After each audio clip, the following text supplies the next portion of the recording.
पालघर जिल्ह्यामध्ये डहाणू येथील जे वाढवण पोर्ट बनवलं गेलेलं आहे, कारण इथला समुद्र खूप खोल आहे, नैसर्गिक खोली भरपूर आहे.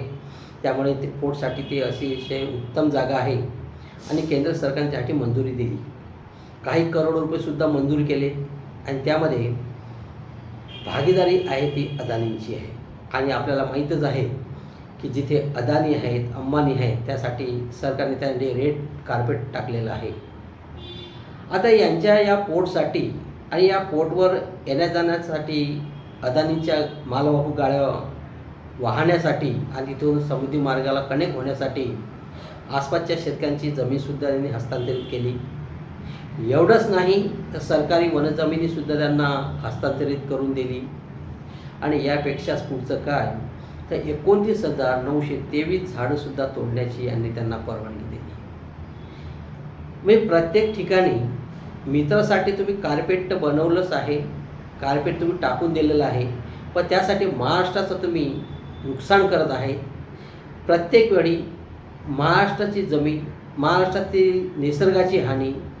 आता 29,923 झाडं तोडायची म्हटलं म्हणजे आज जे तिथे तापमान असेल त्यापेक्षा किती पटीने ते तापमान वाढणार आहे याचा तुम्ही अंदाज घ्या. या अगोदर कुंभमेळ्यासाठी नाशिकमध्ये वृक्षतोड झाली, शक्ती महामार्ग बनवला त्यासाठी वृक्षतोड झाली, समुद्री महामार्ग बनवला त्यासाठी वृक्षतोड झाली. म्हणजे विकासासाठी जर तुम्ही नुकसान करत असाल, आज जे टेम्परेचर आहे ते आज 46च्या पुढे आहे, 48पर्यंत गेलेलं आहे. मग अशा टेम्परेचरमध्ये तुम्ही सांगा कसं लोकांनी राहायचं. ज्यांच्याकडे संपत्ती आहे, ज्यांच्याकडे एअर कंडिशनर आहे त्या लोकांचं ठीक आहे, पण सामान्य माणसाचं काय याचासुद्धा विचार केला पाहिजे. आणि आपण नैसर्गिक संपत्तीचं नुकसान करत असाल तर हे योग्य नाही, याचासुद्धा आपल्याला कुठेतरी फटका बसू शकतो. आपण वृक्ष लागवड जी आपण करतो ना ती फक्त कागदावरच होते. या अगोदरसुद्धा मुंडेवालांनी सांगितलं आम्ही 33 करोड झाडं लावलेले आहेत. आता तर मुख्यमंत्री स्वतः बोलतात आम्ही 300 करोड झाडं लावू. गिरीश महाजन म्हणतात आम्ही नाशिकमध्ये एवढे झाडं लावू की सर्व जंगलच जंगल दिसेल. हो, काय बाता करता तुम्ही? आयुष्यात कधी तुम्ही झाडं लावलेत का याचा विचार करा. जे नैसर्गिक संपत्ती आहे याचं तुम्ही नुकसान करू नका, अन्यथा तुम्हाला याचे पडसाद भोगावे लागतील, हे लक्षात घ्या. आणि जनतेनेसुद्धा याला कठोरपणे विरोध केला पाहिजे आणि हे जंगल ही नैसर्गिक संपत्ती वाचवली पाहिजे. आज पुण्यालासुद्धा तीच परिस्थिती आहे. मध्यंतरी पुण्याला काही डॉक्टर लोकांनी तिथे नगरपालिकेच्या नगरसेवकांची तिथे अधिकाऱ्यांची कानउघाडणीसुद्धा केली. तो पण व्हिडिओ तुम्हाला मी पुढे दाखवतो, तो पण तुम्ही बघून घ्या.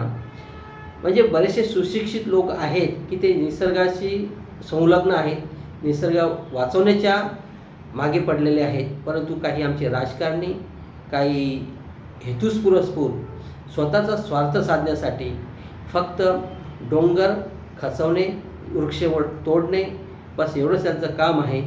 तर जनतेने याकडे सुद्धा लक्ष दिलं पाहिजे आणि सरकारने सुद्धा याकडे लक्ष दिलं पाहिजे. विकास करा पण महाराष्ट्राची हानी करून नाही, महाराष्ट्राच्या निसर्गाची हानी करून नाही.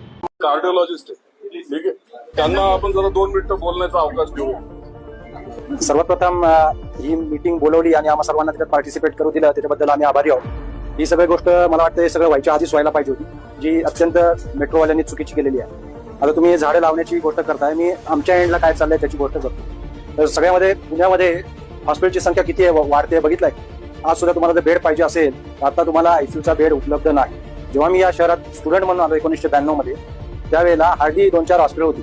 आणि मी ससून हॉस्पिटलचा स्टुडंट आहे. ससून हॉस्पिटलला 4 वर्ष काम केलेलं आहे. त्यावेळेला हृदयरोगाचं प्रमाण किंवा तुमच्या फुफ्फुसाच्या आजाराचं प्रमाण किंवा तुमच्या किडनीच्या आजाराचं प्रमाण फार कमी होतं. आज तुम्हाला पुण्यामध्ये इतकी कॅन्सरची हॉस्पिटलची गरज का भासायला लागली? कारण तुम्ही निसर्गाचा ऱ्हास केलेला आहे. तुम्ही त्याच्या उरावरती बसून तुमचा जो विकास आहे तो करण्याचा प्रयत्न करताय. आणि हे तुम्हाला कदाचित युरोचा रेट, पैशाचा रेट किंवा तुमच्या गुडघ्यांचा रेट हे तुम्हाला फक्त पैशाच्या गोष्टीत करताय. परंतु एखाद्याची आई मरते कॅन्सरने किंवा जेव्हा एखाद्याचा बाप मरतो कॅन्सरने, तेव्हा जी काही नुकसानी त्या फॅमिलीला होते त्याची तुम्ही तुमच्या रुपयात कल्पना करू शकत नाही. आणि या सर्वांना मगाशी साहेबांनी म्हटल्याप्रमाणे या सर्वांना तुम्ही सर्वजण जबाबदार आहात. आणि एक नागरिक म्हणून, डॉक्टर म्हणून इथं बोलतोय, फुफ्फुसाच्या कॅन्सरचं प्रमाण प्रचंड वाढलेलं आहे. लोकसंख्या एवढी वाढलेली आहे, ऑक्सिजन मिळत नाहीये. कोरोनामध्ये बघितलं तुम्ही सर्वांना कोरोनामध्ये जी काही हालत तुमची सर्वांची झाली होती ती लगेच 5 वर्षात विसरून गेला तुम्ही. तर लाज तरी वाटायला पाहिजे ना तुम्हाला सर्वांना. अत्यंत बेजबाबदारपणे फक्त पैशाच्या बाबतीत तुम्ही गणित करताय, परंतु माणसाच्या मनुष्याच्या जीवनाची किंमत तुम्हा कुणाला राहिलेली नाही. पुणे म्युन्सिपल कॉर्पोरेशन म्हणजे भ्रष्टाचाराचा सगळ्यात मोठा अड्डा आहे आणि मी अनुभवतो. ठीक आहे, म्हणजे काय दाखवेल प्रूव्ह करून थोड्या काळाने हो म्हणजे मान्य करायलाच लागेल. स्किन कॅन्सर जे काही तुमच्या सगळं जोडलेलं आहे झाडं कमी झाली सगळं